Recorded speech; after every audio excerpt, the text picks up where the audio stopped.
కులగణన విషయంలో తెలంగాణలో రేవంత్ రెడ్డి ప్రభుత్వం కీలక అడుగు వేసింది. ఈ నెల 4న అసెంబ్లీని ప్రత్యేకంగా ప్రవేశపరిచి కులగణన నివేదికపై చర్చించి ఆమోదించనుంది. అదే రోజు ఉదయం కేబినెట్ ఈ నివేదికను ఆమోదిస్తుంది. ఈ వివరాలను మంత్రి ఉత్తమ్ కుమార్ రెడ్డి తెలిపారు. కులగణనపై ఏర్పాటు చేసిన కమిటీకి ఉత్తమ్ కుమార్ రెడ్డి చైర్మన్ గా ఉన్నారు. హైదరాబాద్లోని సచివాలయంలో కేబినెట్ కమిటీ సమావేశం నిర్వహించింది. ఈ సమావేశానికి వచ్చిన ప్లానింగ్ కమిషన్ అధికారులు కులగణన నివేదికను అందజేశారు. 50 రోజుల్లో 1,03,889 మంది ఈ సర్వే చేశారు. 96.9% కుటుంబాలు సర్వేలో పాల్గొన్నాయి. మొత్తంగా చూస్తే 3,54,00,000 మంది సర్వేలో పాల్గొన్నట్టు గణాంకాలు చెబుతున్నాయి. తెలంగాణలో 3.1% మాత్రమే సర్వేలో పాల్గొనలేదు. వెనుకబడిన వర్గాలకు న్యాయం చేయాలనేదే తమ ఆకాంక్షగా మంత్రి ఉత్తమ్ తెలిపారు. రాహుల్ గాంధీ ఆశయం మేరకు తెలంగాణలో సామాజిక కులగణన సర్వే చేపట్టామన్నారు. ఉదయం 10 గంటలకి కేబినెట్ మీటింగ్ ఉంటుంది.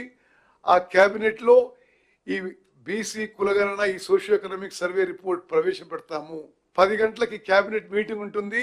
ఈ రిపోర్టు ఈ socio economic survey report cabinet లో ప్రవేశపెడతాము. ఆ తర్వాత 11 గంటలకి మరి షార్ట్ డిస్కషన్ కి చర్చకి శాసనసభలో ప్రవేశపెట్టబోతున్నాము.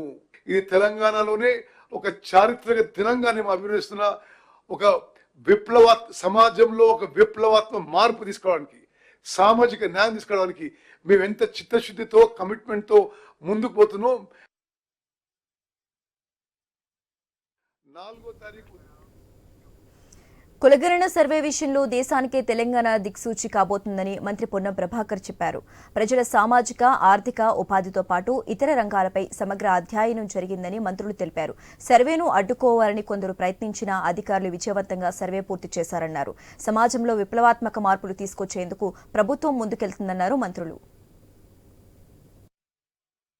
ఇది దేశానికి ఒక దిక్సూచి. దేశంలో స్వతంత్రం రాకముందు జరిగి ఉన్నటువంటి పరిస్థితి ఆంగ్లేయులకు సంబంధించిన కాలంలో దేశానికి సంబంధించి మార్గదర్శకత్వంగా మా రాహుల్ గాంధీ గారు చెప్పినట్టుగా దిచ్చిన ఆబాది ఉత్తర ఇచ్చేదారి ఎవరెంతో వారికంతా అవసరమైతే క్యాప్ ఎత్తేసి సంబంధితంగా వాళ్ళందరికీ న్యాయం జరగాలనే ఆలోచన ప్రకారంగా ఇవాళ తెలంగాణ ప్రభుత్వం ఈ కార్యక్రమాన్ని చేపట్టింది.